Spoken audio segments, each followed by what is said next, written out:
Welcome back to news online. ఒంటి మీద తులం బంగారం ఉంటేనే భుజాలు ఎగరేసుకుని తిరుగుతారు. చేతికి ఒక 2 రింగులు ఉంటే కూడా గొప్పగా భావిస్తారు. కానీ వ్యక్తి ఒంటి మీద కిలోల లెక్కన బంగారం పెట్టుకుని తిరుగుతుంటే ఏమనాలి? అది 1-2 కిలోలు కాదు, 8 కిలోలకి పైమాటే. మహారాష్ట్రకు చెందిన పంకజ్కి చిన్నప్పటి నుంచి బంగారం అంటే చాలా ఇష్టం. దానికి తగ్గట్లుగానే అతడు కోటీశ్వరుడు కూడా. ఇంకేముంది, మనసులో ఉన్న కోరికని ఏకంగా ఒక షర్టు కుట్టించుకుని తీర్చుకున్నాడు. అది క్లాత్తో కాదు, స్వచ్ఛమైన బంగారంతో. 8 కిలోల బంగారంతో చేసిన షర్టు ధరించి తడుకున మెరుస్తూ ఉన్నాడు ఈ పంకజ్.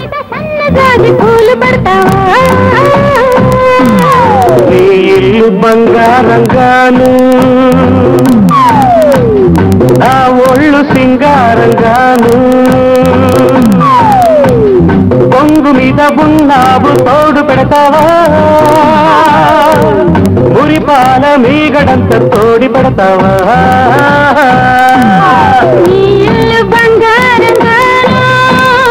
నా ఒళ్ళు సింగారంగాను